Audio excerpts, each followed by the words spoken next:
J'ai choisi de présenter un premier roman d'un jeune auteur qui s'appelle Nils Labuzan et qui s'appelle Cartographie de l'oubli dans le cadre du Salon du livre historique de Levallois.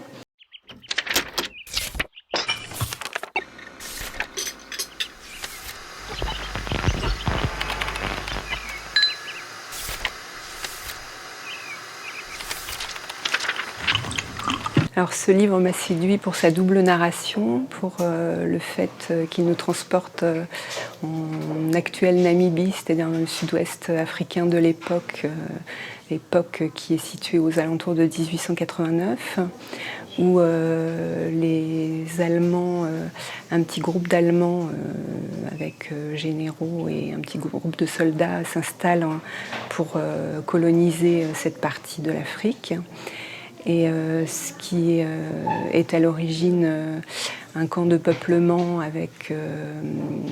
un rôle de bâtisseur des soldats devient vite une expérience extrêmement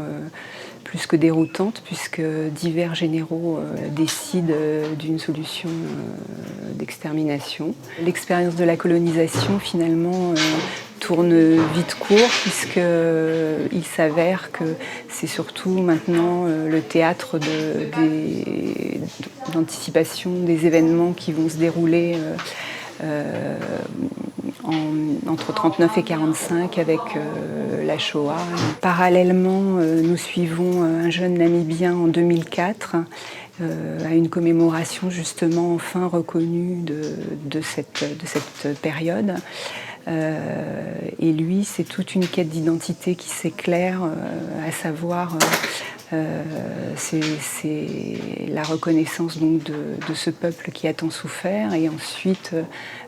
la quête de ses racines. Donc c'est un roman évidemment assez éprouvant, mais aussi l'auteur a un réel talent pour nous offrir un document sur une période méconnue et, comme son titre l'indique, ne pas tomber dans l'oubli, puisque c'est le cartographie de l'oubli, et un devoir de mémoire, de restituer une mémoire. Et aussi,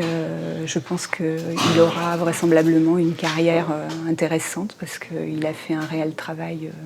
qui n'est vraiment pas anodin pour un premier roman.